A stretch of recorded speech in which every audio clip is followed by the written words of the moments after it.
So what is alignment from a quantum perspective? Now, this whole concept of quantum physics, quantum mechanics, or spirituality in the context of the quantum, like a lot of people talk about Joe Dispenza and this kind of like, manifesting reality, aligning your spirituality to create your own reality.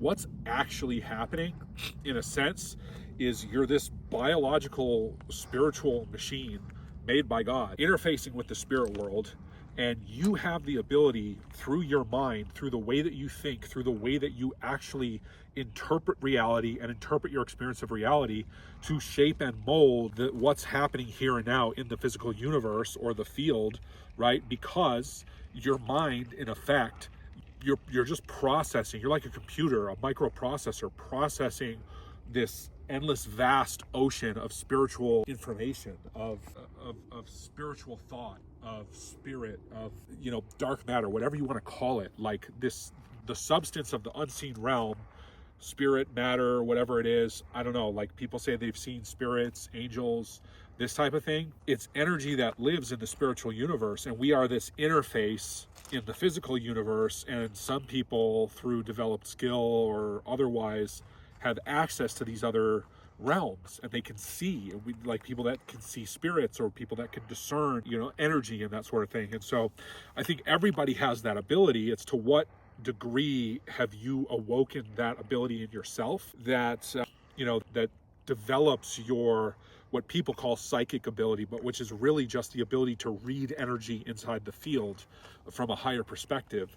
So when we talk about alignment, everything's already in perfect alignment. Like God is this never-ending machine of creating alignment, balancing the equation. What happens is we do something that imbalances the equation, and then here comes God to balance it. So we're just this experience and expression of God in a sense, but we don't know our own power. So as we move through the field of consciousness, as our consciousness moves through the field or the shared field of reality, we start to make waves. We make waves in ways that maybe we don't understand, especially if you're coming up and learning about how does your actions impact the world around you. But what's happening is God is just one big balanced equation.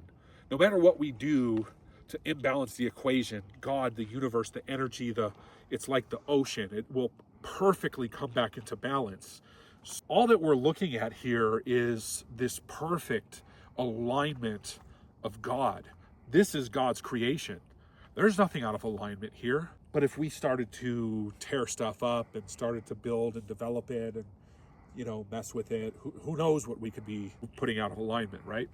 But my point in saying all of this is that this is perfect. You're already perfect. But if there's something that you want to change, you have to understand that you're trying to unbalance the equation, right? Because right now your equation is balanced. Right now you are the sum of all your choices and decisions up until this moment. So if there's something that you want to change, you have to go unbalance the equation or rebalance it, in a sense, if there's something that got you this way from being unbalanced.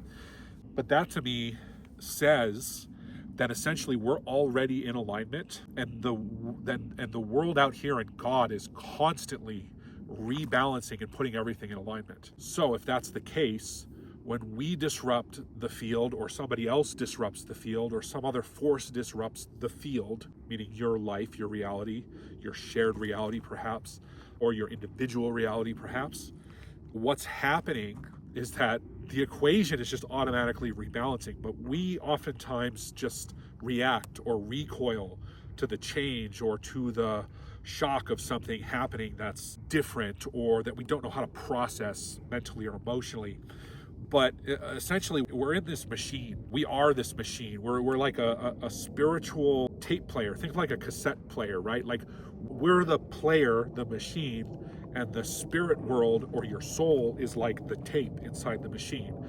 It's playing constantly, but it's playing to a state of balance and homeostasis. And what happens is when you evolve spiritually, it's like, sometimes it gets a little jumbled or messed up, and you don't understand what's being said. But then also, ultimately, what happens is that you come into a greater understanding, and your capacity to understand what is being said or what's happening improves. That's growth. This whole thing on alignment, what's in alignment for me? What's in alignment for, I don't know if this is in alignment or this is in alignment and that's not.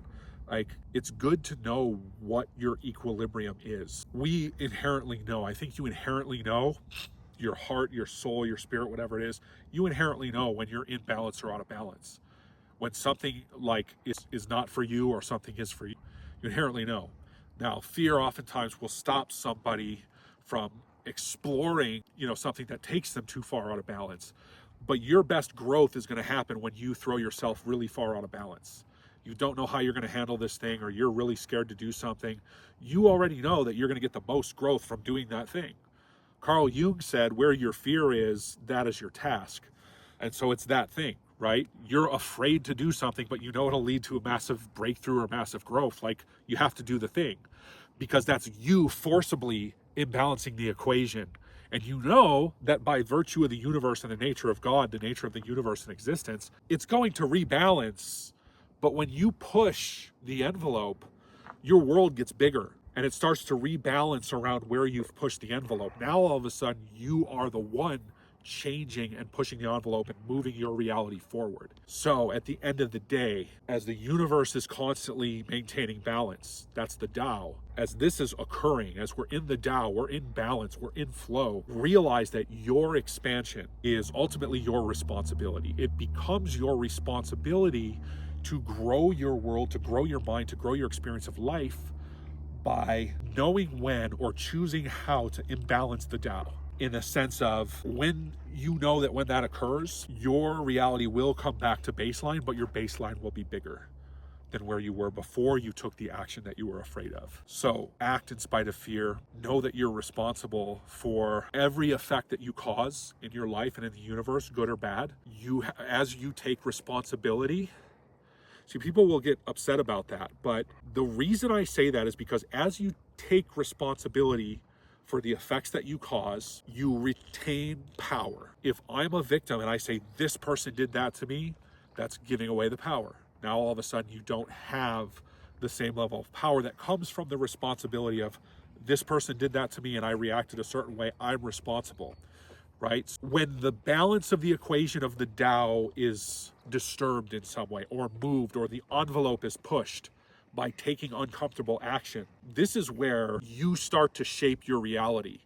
Because as you push the envelope of the Tao, the forces of God and nature will rebalance your life. They will bring you back to Tao, but you've jumped into a situation that you were afraid to maybe do. There's actions or activity that you were really afraid to do, or that took a lot of work or effort, and by doing so it severely imbalanced the Tao so that you could get to the result. And then when you get to the result, the Tao will return everything back, meaning that force of God, homeostasis, the balancing nature of the universe will bring you to a new baseline, and you will have accomplished something great.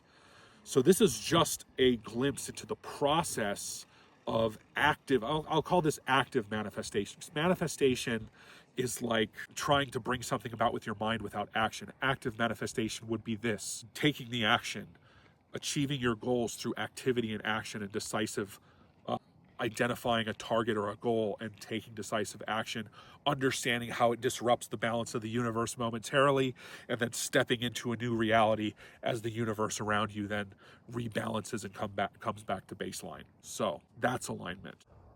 Alignment always starts with awareness. We hear the word awareness and it can be kind of like a vague thing in today's world. Although if we're not aware of what it is we want to change, we can never be aware of what it is we actually desire. So awareness to me is the capacity to have a clear mind, while simultaneously a lot of people get lost in disassociation from meditation without cultivating sensitivity, without cultivating an ability to feeling awareness. Without the capacity to have a sensitive heart, we'll never penetrate the world with anything significant. However, for me, the ability to simultaneously be grounded and soft and supple and sensitive. The capacity to have that while still being firm, that's the balance that all men, I feel like, are wanting. And ultimately, that's what the feminine desires. She desires a man that has stability, that has firmness, but also has intuition and capacity to feel. So to me, alignment of mind, body, and energy requires both clarity of mind, awareness, while having the ability to sense and feel their heart, sensing and feeling their environment. And those two together bring forth a very powerful embodiment that I know I'm working for. I'm not fucking perfect. I'm not even close to perfect, but I know that the soft man gets fucking stepped over in the world. While strong warrior man, that man might get what he desires on a surface level, but ultimately it won't be fulfilling without cultivating the sensitivity of the heart. So it's both together so that our life force can start to move in a direction that is very clear. So that to me is what I want to share on alignment today.